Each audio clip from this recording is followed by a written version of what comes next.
Pitaya.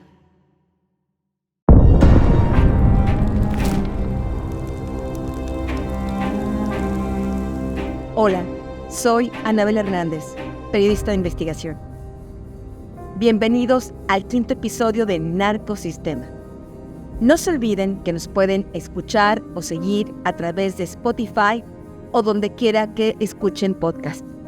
Este espacio de comunicación tiene como principal propósito combatir el silencio, romper la censura, contrarrestar la desinformación y la propaganda gubernamental, las mentiras del sistema criminal, y también poder contrarrestar la frivolidad y superficialidad con la que algunos tratan estos temas tan sensibles como es la criminalidad organizada.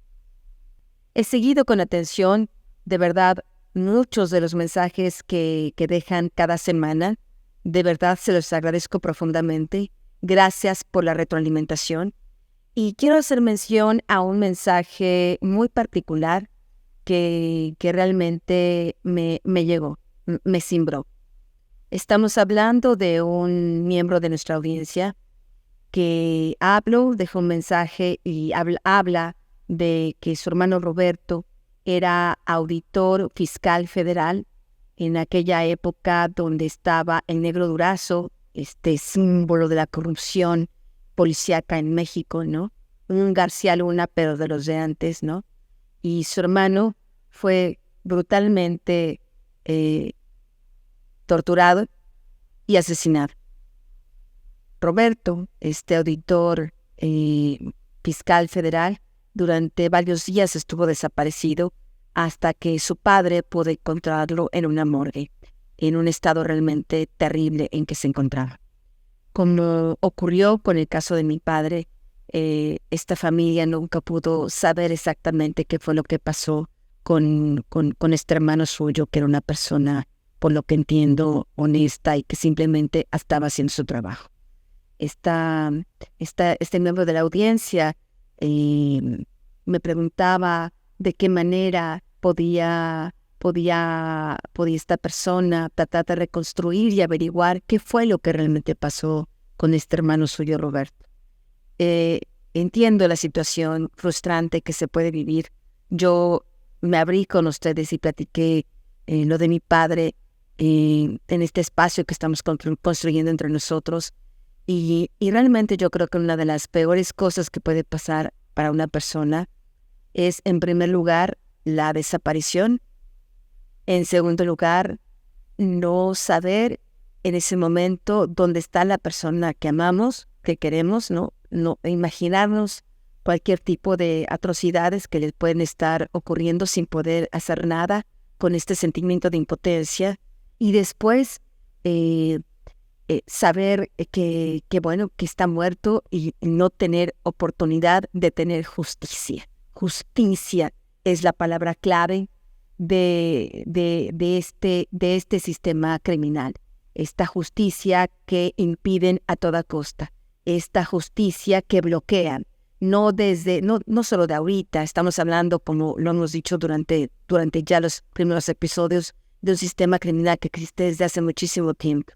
Yo lo que les propongo, lo que los invito es a tomar participación como ciudadanos, de no quedarnos callados.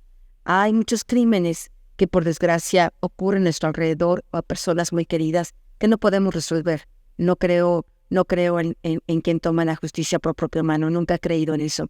En mi propio caso no lo he hecho. Así que creo que lo que podemos hacer, al menos para honrar a las personas que amamos y que han sido víctimas de este sistema criminal, siendo buenos ciudadanos y sobre todo no quedándonos callados y luchando de cada uno en su pequeña dimensión, cada uno en su cotidianidad, cada uno a su manera contra este sistema criminal que nos quiere oprimidos, aplastados. Yo quisiera hablar en estos primeros minutos sobre la importancia de entender el fenómeno criminal que controla México. Yo lo comentaba en el episodio pasado, no es posible entender nuestro entorno si no entendemos cómo funciona. el objetivo del periodismo de investigación que yo hago ya desde hace varios lustros es justamente indagar a profundidad ese sistema. Cuando yo comencé a investigar sobre todas estas conexiones entre el crimen organizado, la política, hombres de negocios, y todo este entramado que implica el narcosistema, era una época en la que, dijéramos, los temas de narcotráfico no estaban de moda, no estaban todavía estas narcoseries, ¿no? Estas series de televisión que hicieron tristemente célebres a narcotraficantes mexicanos en todo el mundo, series de ficción, pero que mucha gente, pues, por la costumbre de estarlas viendo cotidianamente, lo tomaron prácticamente como la escuela para entender qué es el crimen organizado. Y realmente el crimen organizado es mucho más terrible y abarca áreas mucho más profundas que lo que nos exponen en este tipo de series. Tampoco estoy de acuerdo en este tipo de periodismo sensacionalismo, ¿no? Hay que contar las cabezas, hay que contar los litros de sangre, hay que contar todo el detalle de la brutalidad.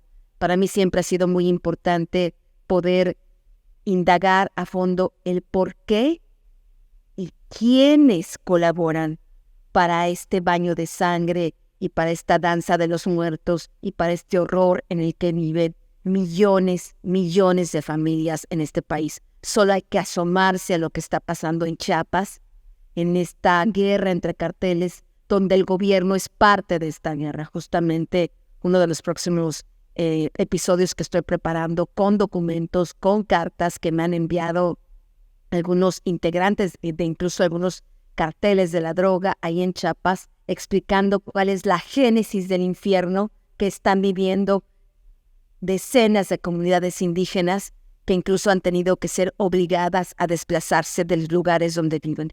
Entonces es importante poder entender a fondo las razones y quiénes contribuyen a esta putrefacción en este sistema en el que estamos viviendo en México. Dos hechos confluyeron para que yo finalmente entrara a investigar sobre los carteles de la droga en México. Son dos hechos separados, pero que, dijéramos, son dos caminos separados, pero que en un momento hicieron un punto de bifurcación, se cruzaron, y a partir de ese momento continué un mismo camino. Un hecho fue la investigación sobre las primeras corrupciones, hechos de corrupción en el gobierno de Vicente Fox, que recordemos es el primer presidente de este siglo. Llega al poder en diciembre del año 2000. Y lo que pude ir verificando, indagando, fui la primera periodista que reveló el primer gran escándalo de corrupción del gobierno de Vicente Fox. Eso lo obligó a tener que destituir a varios funcionarios de su gabinete que estaban incluso trabajando ahí en Los Pinos con él. Y bueno, dijéramos, fue la primera gran crisis de su sexenio, justamente por estas investigaciones sobre sus actos de corrupción. Y después yo continué con este camino indagando sobre la corrupción de Vicente Fox, de Marta Sagún, de los hijos de Marta Sagún, de toda la familia presidencial. Y por otro lado, en el año 2005, viajé por primera vez al llamado Triángulo Dorado, que es donde confluyen los estados de Sinaloa, Chihuahua y Durango, y que dijéramos es tristemente célebre por ser cuna de los principales narcotraficantes que ha habido en México, dijéramos, en la historia moderna. Yendo allá al Triángulo Dorado, yo iba por una historia que me habían contado, iba a ser un reportaje sobre la presunta esclavitud en la que vivían cientos de niños que vivían ahí en este Triángulo Dorado, que eran obligados, al menos esa es la idea con la que yo partí de la Ciudad de México, hacia el Triángulo Dorado, junto con un fotógrafo. Trabajaba en ese momento en la revista, se llamaba así la publicación, en el periódico Universal. Entonces yo viajo allá al Triángulo Dorado pensando que estábamos hablando de una especie de explotación laboral infantil. Cuando llego al Triángulo Dorado, pues empecé a hacer entrevistas a profesores, a líderes sociales, los pocos que había, sobre todo los pocos líderes sociales que podían ejercer algún tipo de liderazgo en la comunidad eran profesores y sacerdotes. Dijéramos que los carteles, el cártel de Sinaloa, los narcotraficantes que tenían control total de la zona, no los consideraban peligrosos, así que estas personas más o menos podían hablar y entender, interactuar, conocer muy bien el medio ambiente en el que estaban insertos y hablar sobre esto. Entonces hice varias entrevistas a niños, estamos hablando de niños entre 7 y 8 años de edad, varones, niños, y cuando los empecé a entrevistar, pues sí, me comentaban que ellos iban con sus padres, con sus mamás, y llegaba una época del año donde abandonaban la escuela y se iban ahí a la Sierra Madre Occidental y iban con sus padres y sus madres y sus hermanos y parientes a ayudar en la siembra de marihuana y amapola.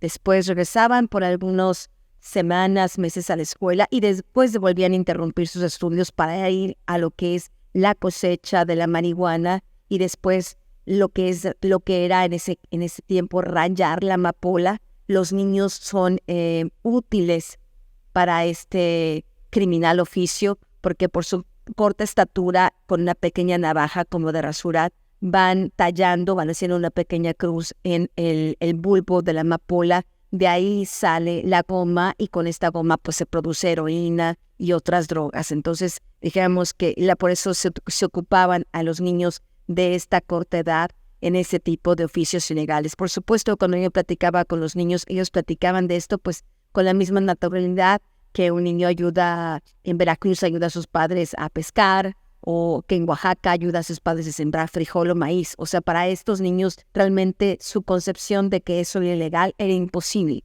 Habían visto a sus padres, habían visto a sus abuelos, veían a sus madres. Era una economía familiar. Y cuando yo preguntaba a estos niños, pues en estas circunstancias, ¿qué quieres ser de grande? La verdad es que tengo las grabaciones, realmente espero poder encontrarlas y poder exponerlas en otro podcast, porque este es todo un tema, ¿no? Todo lo que es estos niños que crecen en estos ambientes criminales, ¿no? Hay que entender lo que viven, hay que entender cuál es su óptica, y hay que escucharlos con su voz, pues inocente, ¿no? Totalmente espontánea. Prometo buscar estos audios y poder dárselos a conocer en algún otro episodio. Pero bueno, estos niños, cuando yo les preguntaba, bueno, ¿y qué quieres ser de grande?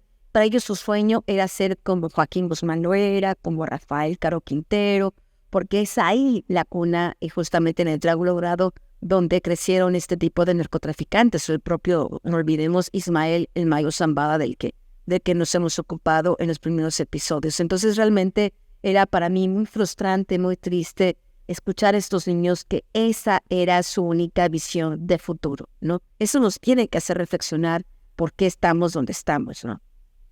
Y la verdad es que cuando uno miraba alrededor en esas comunidades, son comunidades pobres. Estos campesinos, estos niños, son realmente el eslabón más frágil en toda la cadena criminal transnacional que deja millones, billones de dólares de ganancias año tras año. Esos billones no se los quedan estos niños ni sus familias. Ellos son apenas, digamos, una especie, el eslabón más frágil, realmente, el eslabón más pobre, ¿no? Realmente estos niños, pues todos estos sembradíos de marihuana y amapola, lo único que servía para sus familias es para un sostén cotidiano, ¿no? Para no morir de hambre, porque no es que se volvieran millonarios con eso.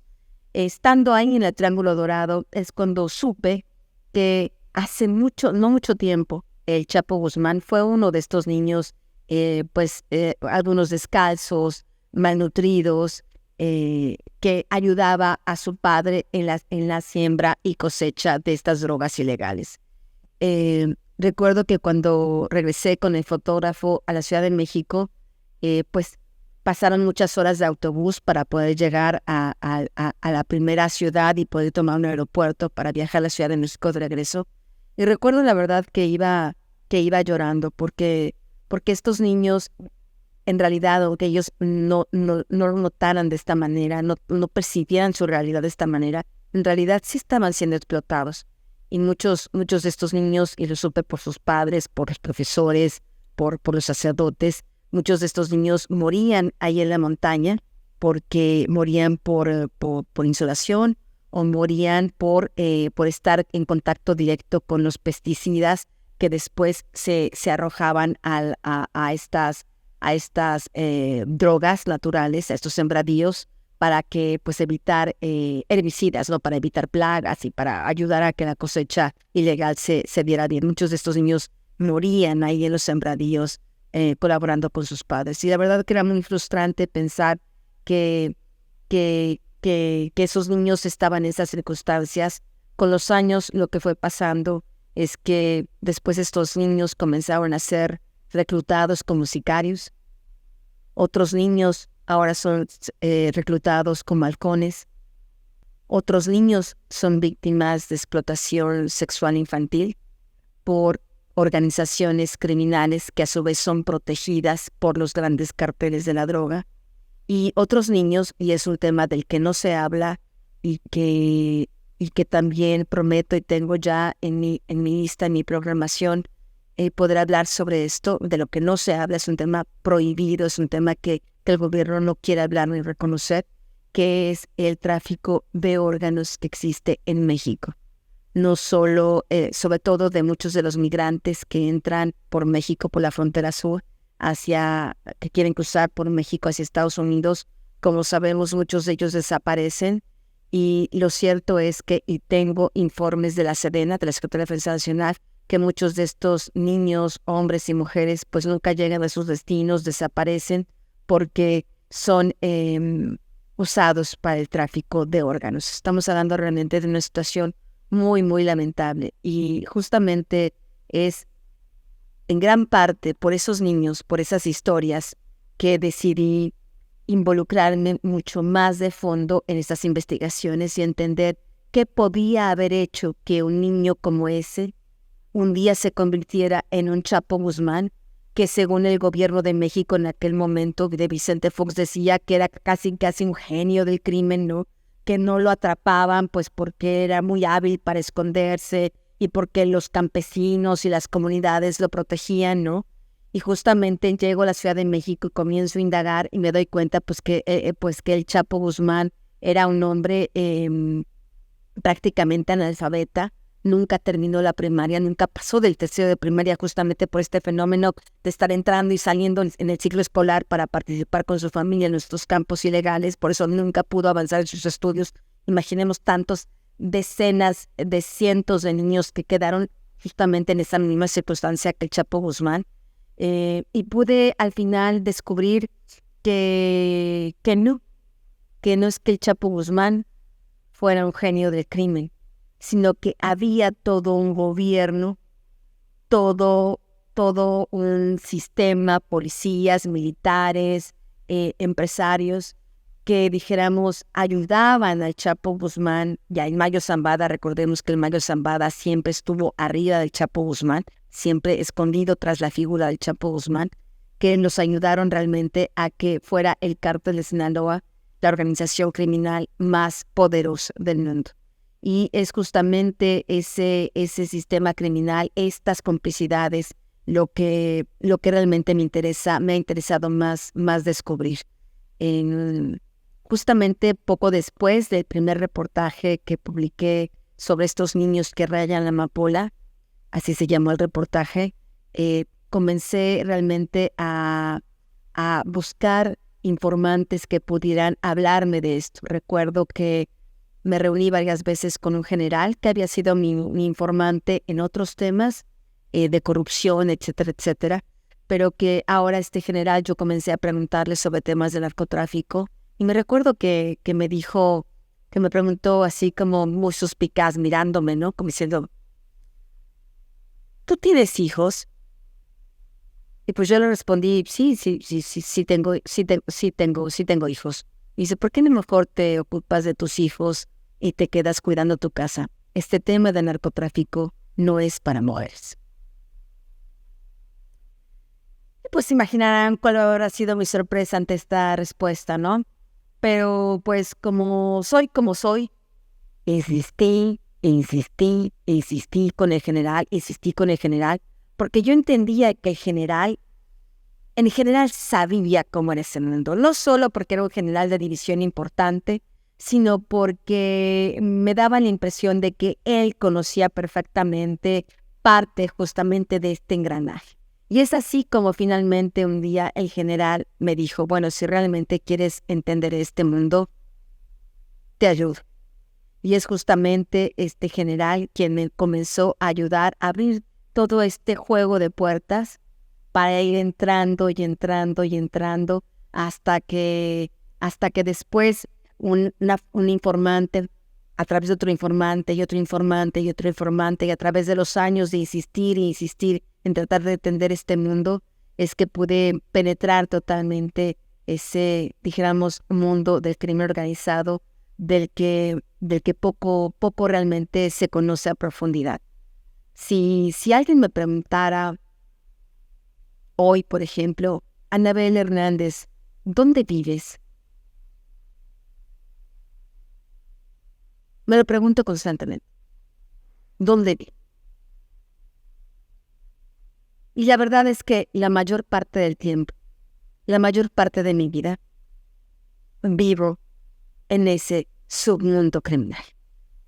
Vivo indagando, vivo conociendo, vivo escuchando cada relato, vivo buscando documentos, vivo en ese mundo porque entendí que realmente, buscando realmente entendimiento, comprensión a largo plazo, aquí no se trata de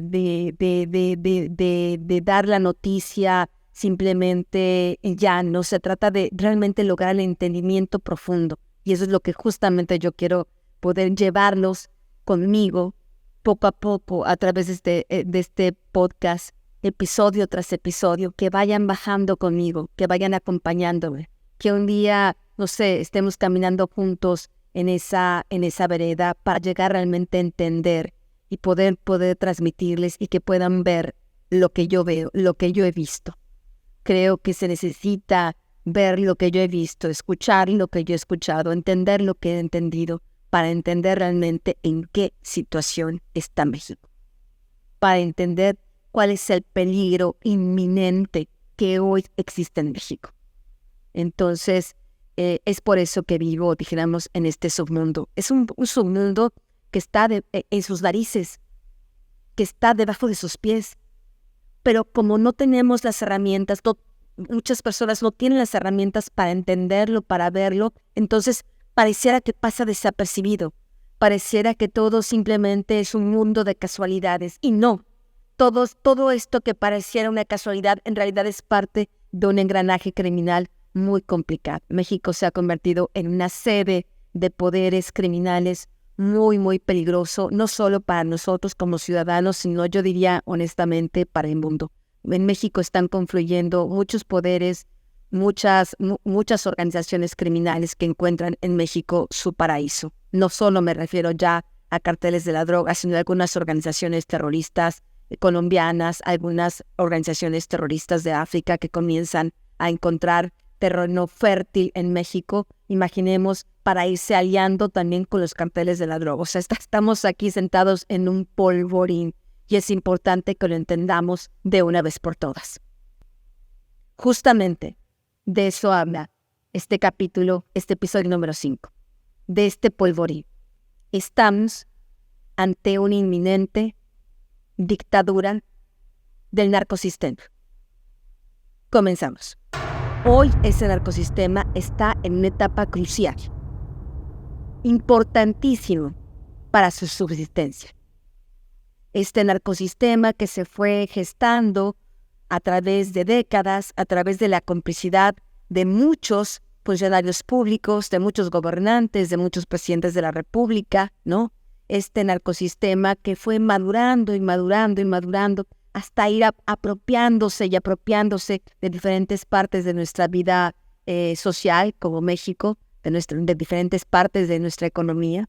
Este sistema criminal que dijéramos comenzó su etapa de maduración, diría yo, de mayor maduración con Vicente Fox, justamente cuando yo comienzo a hacer mis indagatorias sobre el crimen organizado, es en 2006, cuando conocí el primer, dijéramos, agente de la DEA que me contactó en el 2006 para justamente preguntarme sobre mis investigaciones sobre el enriquecimiento ilícito de Vicente Fox.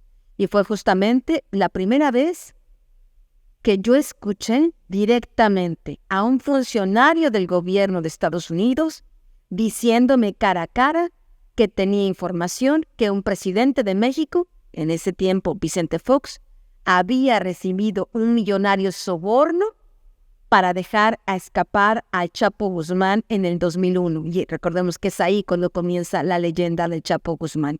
Y bueno, pero evidentemente no es solo Vicente Fox el único cómplice, han sido varios. Pero no hay duda que uno de los peores cómplices de este sistema criminal es el actual presidente de la República, Andrés Manuel López Obrador, que a pocas semanas de estar ya por terminar su sexenio, quiere dar un golpe final a nuestra democracia. Quiere terminar su alianza con el narcosistema, porque tras la captura de Ismael El Mayo Zambada y tras su inminente colaboración con el gobierno de Estados Unidos, donde tendrá seguramente que revelar sus complicidades no solo con funcionarios del pasado, sino sobre todo del presente, López Obrador y ese sistema criminal que lo llevó al poder y que lo protege y que en buena parte conforma y ha ayudado al partido oficial Morena a ganar prácticamente todas las gubernaturas de México, prácticamente más del 70% del país está hoy gobernado por el partido Morena, convirtiéndose, dijéramos, en nuevo partido hegemónico. Bueno, pues justamente para afianzar esa hegemonía, para afianzar su impunidad y para ayudar a fortalecer a ese narcosistema, es que López Obrador está finalmente dando un golpe a la democracia mexicana y está dando un paso más para avanzar en esta dictadura del narcosistema. Y es ahí donde como ciudadanos tenemos que estar muy atentos de lo que está pasando.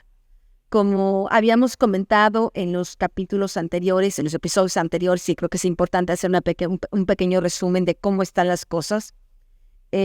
Ismael El Mayo Zambada se encuentra recluido en una prisión, por supuesto, de alta seguridad ahí en Estados Unidos y por lo que me dicen no se encuentra nada bien, no se debe encontrar nada bien. Después de su captura hubo un importante narcotraficante mexicano con quien tuve una conversación y él me narró directamente que cuando estos capos, como el mismo narcotraficante con el que hablé, llegan a prisiones de Estados Unidos, allá a los presos, ni a los carceleros, ni a nadie le importa si ves una leyenda en el narcotráfico, o cuánto dinero tienes, o si cuánto poder tienes. Ahí me dicen, eres un número más. El Mayo Zambada ya no es el señor del sombrero. El Mayo Zambada ya no es la leyenda, ya no es el hombre de respeto cuya simple presencia hizo temblar durante muchos años a muchos en México. Allá en Estados Unidos, lo que está sucediendo es que el Mayo Zambada es un número más. Tuve información directa de que uno de sus familiares más cercanos y más querido, que también ya pasó por cárceles de Estados Unidos, también se ha lamentado diciendo que las cárceles en Estados Unidos realmente son muy, muy duras y que piensan sus propios familiares que el Mayo no va a resistir por mucho tiempo. ¿Esto qué significa? Esto significa que el Mayo Zambada su traslado a Nueva York es inminente. Justamente el día de ayer, en la Corte de Texas, ya en la Fiscalía rechazó la moción del abogado del Mayo Zambada para no ser llevado a Nueva York. Ya la fiscalía aclaró al juez por qué tiene que ser llevado a Nueva York. ¿Y saben lo que le espera al Mayo Zambada en Nueva York? De acuerdo a este documento inédito al cual tuve acceso el día de hoy, le espera la acumulación de al menos 16 acusaciones criminales distribuidas en diversos distritos judiciales de Estados Unidos, que se acumularán todas 16 en Nueva York. Y dice ahí una frase de más las que aún no sean abiertas al público, mientras las que todavía estén closet, ellos se refieren como que están todavía en sigilo y todavía podrían añadirse a esas 16 causas judiciales que están abiertas en contra del Mayo Zambada. Estamos hablando que es un hombre que está totalmente acorralado. Es ahora donde seguramente el Mayo Zambada estará recordando una frase que él constantemente decía a su hijo Vicente Zambada Niebla. Por alguna razón, en aquella época, entre 2008 y 2009, el Mayo Zambada no estaba traficando las toneladas, las cantidades de cocaína y otras drogas que solía traficar. Y ya se le estaba llegando a la fecha en que tenía que pagar los millones y millones de dólares de sobornos a funcionarios del gobierno de México a todos los niveles. Y se quejó con su hijo Vicente y le dijo, y lo voy a leer para no equivocarme en la frase. Esta frase está escrita en mi libro El Traidor, el diario secreto del hijo del Mayo. Es un libro que publiqué en el 2019 y la frase es esta. Del Mayo Zambada. Trabajamos para el gobierno. Nos traen a la carrera y aparte trabajando para ellos. El Mayo Zambada se quejaba de que el gobierno corrupto mexicano era insaciable y que parte, según él, de no poder salir del tráfico de drogas era que él tenía que seguir pagando una nómina gigante de millones y millones de dólares por protección. Entonces, él, de una u otra manera, irónicamente, aunque era el jefe de jefes, se sentía un poco como esclavo, como regenteado por el propio gobierno de México. Bueno, pues imaginemos a este hombre que pensaba de esta manera, que está encerrado en una prisión donde es un número más, que le esperan al menos 16 acusaciones, causas criminales en la Corte de Distrito Este de Nueva York. Imaginemos cuáles son las alternativas del Mayo Zambada. Bueno, pues las alternativas del Mayo Zambada evidentemente es o morirse en la cárcel o comenzar a colaborar. Y la información que tengo es que es prácticamente inminente que el Mayo Zambada estará colaborando, no en mucho tiempo, porque además no olvidemos que es un hombre que está enfermo, que tiene más de 75 años, que evidentemente la situación de cárcel estará todavía haciendo su salud más frágil. Tampoco es que el gobierno de Estados Unidos tenga la eternidad para esperar a ver cuando el Mayo Zambada decide colaborar. Así que este tema de la colaboración, si bien es cierto, tomará todavía meses. De Texas tiene que ser llevado a Nueva York.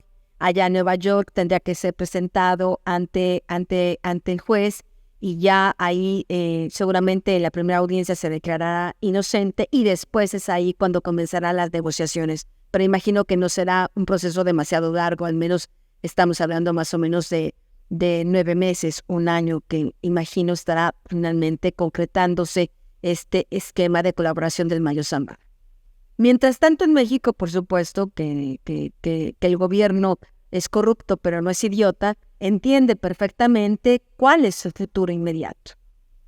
Y si bien es cierto, esta aberrante reforma judicial propuesta por López Obrador vino meses antes de la captura del Mayo Zambada, es evidente que ante la captura del Mayo Zambada es todavía más urgente para este gobierno corrupto encabezado por López Obrador y cuya sucesora será Claudia Sheinbaum, de poder asegurarse de tener totalmente la impunidad. Y es por eso que tenemos esta propuesta de reforma judicial donde se está proponiendo elegir a los jueces, a los magistrados, a los ministros de la Suprema Corte, como lo comenté en el episodio anterior, y es por eso que tenemos este paro importantísimo de trabajadores. Todos los trabajadores del Poder Judicial han parado, están en paro, incluso los propios ministros de la Suprema Corte están en paro, y muchas voces, muchos países, muchos gobiernos, muchas organizaciones internacionales justamente están repitiendo, están señalando el mismo punto que comentamos en el episodio pasado, que esta reforma judicial lo único que hará es que termine totalmente en un 100% la democracia mexicana en manos del crimen organizado, de los carteles de la droga y de aquellos corruptos que lo protegen. El propio gobierno de Estados Unidos, el propio gobierno de Canadá, justamente el viernes, sábado, domingo pasado, se han pronunciado, justamente han dicho exactamente lo que dijimos aquí con anticipación en este podcast, de que si se eligen, si se someten a elección a estos puestos tan importantes que tienen que ver con la justicia, número uno, podría llegar cualquiera. Dijéramos, imagínense ustedes, un sujeto como López Obrador, nombrado ministro de la Suprema Corte. Imaginemos el tipo de fallos judiciales que podría dar, sin ninguna experiencia, nada más a ojo de buen cubero y de acuerdo, por supuesto, a sus filias y fobias. Imaginemos, por ejemplo, si se llega a elegir realmente estos puestos de elección popular a sujetos como los García Luna o los sujetos como el gobernador de Sinaloa, Rocha Moya, que podrían así, sin más ni más, llegar a ser electos jueces o magistrados. ¿Por qué? Pues porque evidentemente ganarán estas elecciones pues los que tengan más dinero, como los candidatos, por ejemplo, de Morena, y los que tienen más dinero, pues tienen dinero porque los financia el narcotráfico, o de plano son posiciones directamente candidatos decididos directamente por el crimen organizado. Entonces estamos hablando realmente de una contaminación de la justicia. Si realmente esto se concreta. Ya ha ido avanzando esta perversa reforma judicial en la Cámara de Diputados y es por eso que el gobierno de Estados Unidos y el de Canadá han advertido que incluso habría problemas con el Tratado de Libre Comercio si esta reforma judicial se concreta. ¿De qué nivel de crisis estamos hablando? ¿De qué nivel son los intereses criminales del régimen actual? Que el presidente López Obrador el martes pasado acaba de decir que mete en suspensión, en pausa, la relación con los embajadores de sus dos socios comerciales más importantes, que es el gobierno de Estados Unidos y el gobierno de Canadá. Imaginemos el impacto que puede tener, no solo a nivel económico, a nivel político, global, la imagen de un sujeto como el López Obrador, que por defender una reforma judicial totalmente equivocada, totalmente peligrosa para nuestra democracia, que suspenda las relaciones diplomáticas con Estados Unidos y Canadá. ¿De qué nivel son estos intereses? Y es por eso que creo que es muy importante que estemos muy alertas como ciudadanos. No es el momento de quedarnos callados. No es el momento de cruzar los brazos. No es el momento de pensar que esto no tiene que ver con nosotros.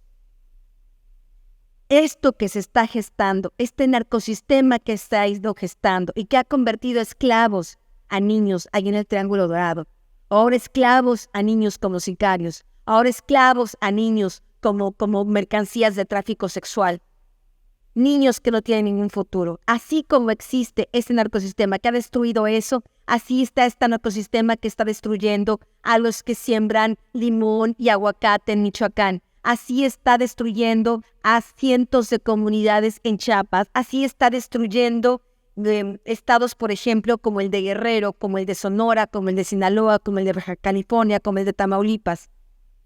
¿A dónde queremos que llegue esto? Estamos realmente ante un punto de inflexión.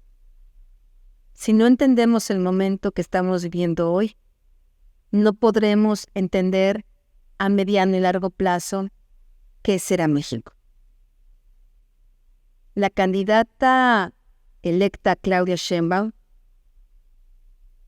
la heredera de este narcosistema, ya se pronunció también porque está de acuerdo con esta pausa en las relaciones diplomáticas, en los contactos con los embajadores de Estados Unidos y Canadá, porque no le gusta que critiquen esta reforma aberrante al Poder Judicial. No le gusta que digan que al final de cuentas el narcotráfico y la corrupción terminarán controlando todo el aparato de justicia. Entonces estamos realmente ante una situación muy grave que puede tener consecuencias económicas muy, muy serias y sobre todo puede tener consecuencias en nuestra vida cotidiana. Estamos en los albores de esta dictadura del narcosistema. ¿Y saben quiénes son los principales socios de esta dictadura? Son justamente los chapitos, los hijos de Joaquín Guzmán Loera, ese niño que hace décadas andaba descalzo en los plantíos de marihuana y amapola, como los niños que yo conocí en el Triángulo Dorado. Son estos hijos, Iván y Archibaldo, quienes están haciendo una alianza muy fuerte, no solo en estos últimos semanas de gobierno de López Obrador, saben que lo tienen agarrado, saben que tienen cómo probar sus comunicaciones, sus contactos de los hijos de López Obrador con ellos mismos. ¿Se recuerdan de las fiestas de las que yo les hablé que iban los hijos de López Obrador, Andrés y José Ramón, allí a Sinaloa para estar en fiestas con los chapitos? Bueno, pues los chapitos tienen perfectamente conocimiento de esto. Hay quienes hablan de que incluso hay videos, hay grabaciones. No olvidemos que su hermano Joaquín se entregó también ya a la justicia, está en Chicago. En el momento que Joaquín quiera, puede hablar de un montón de cosas que le constan directamente y que pueden hundir a los hijos de López Obrador y al propio López Obrador. Entonces dijéramos, por un lado los chapitos tienen a López Obrador pues en la esquina donde lo tienen. Le financiaron, saben que le financiaron en las 3 campañas presidenciales el Cártel de Sinaloa a López Obrador, así que lo tienen realmente totalmente en el rincón. Y por otro lado, también tienen ya conexiones con Claudia Sheinbaum. De acuerdo a la información que pude obtener de testigos de los hechos, es que durante la campaña presidencial de Claudia Sheinbaum, en algunas de sus giras, de sus visitas allá por aquel estado de Sinaloa, ¿se acuerdan que les revelé que hubo un enviado del Mayo Zambada que habría entregado dinero para la campaña de Claudia Sheinbaum?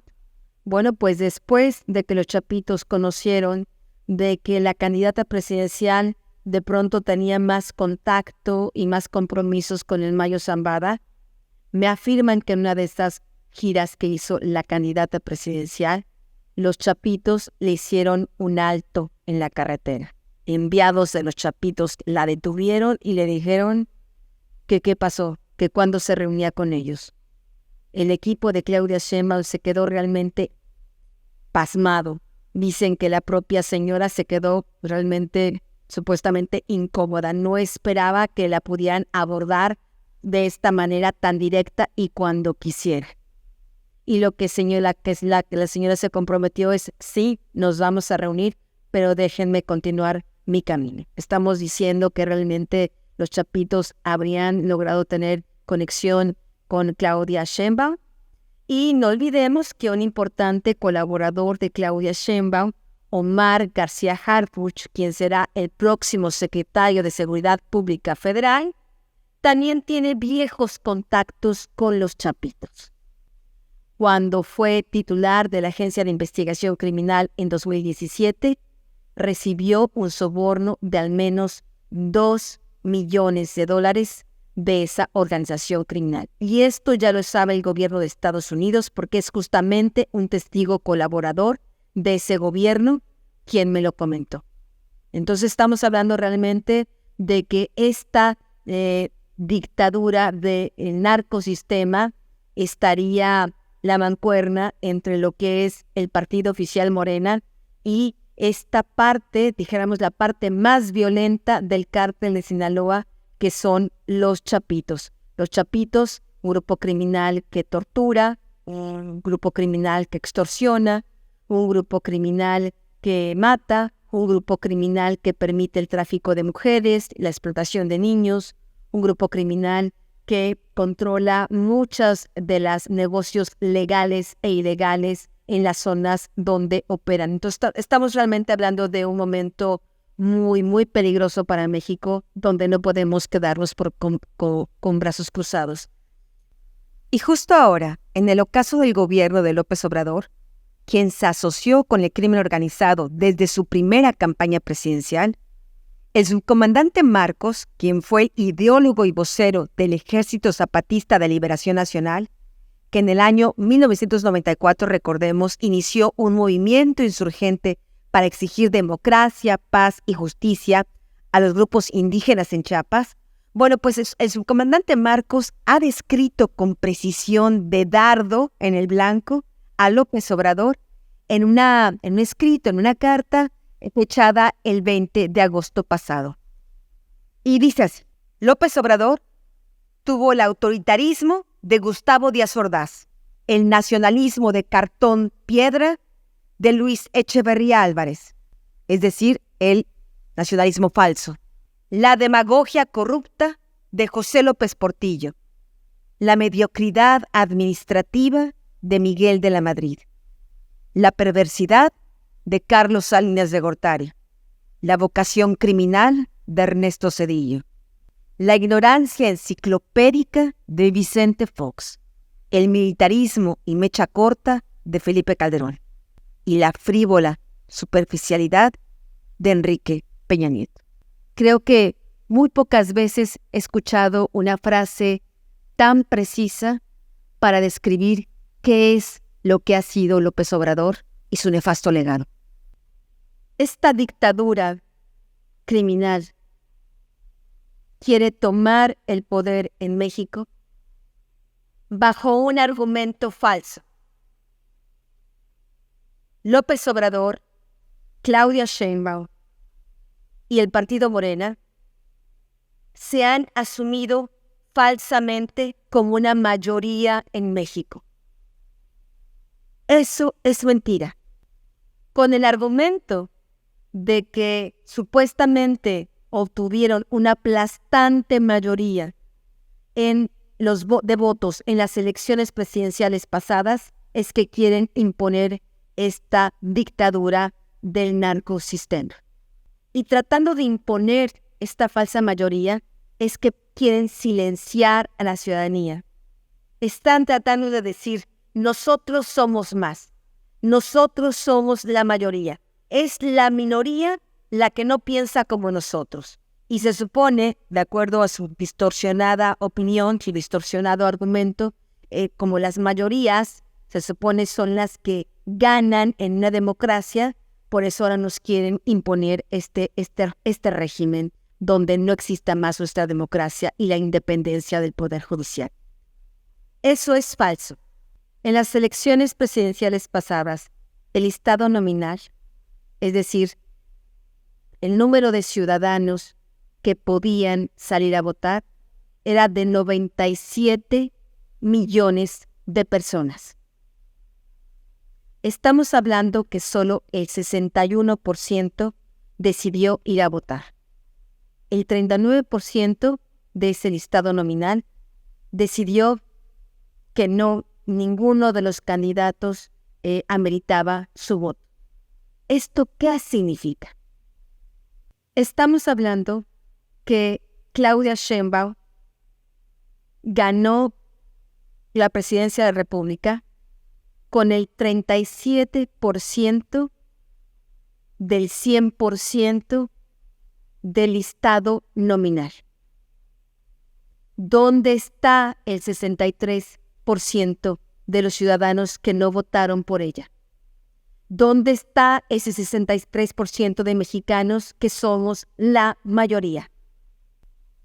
Es falso que el partido oficial, es falso que López Obrador, es falso que Claudia Sheinbaum y sus diputados y senadores representen a la mayoría de este país. Es hoy ese 63% de mexicanos quien tiene que salir a defender la mayoría, la verdadera mayoría. Gracias por acompañarme. Nos vemos en el próximo episodio. Pitaya.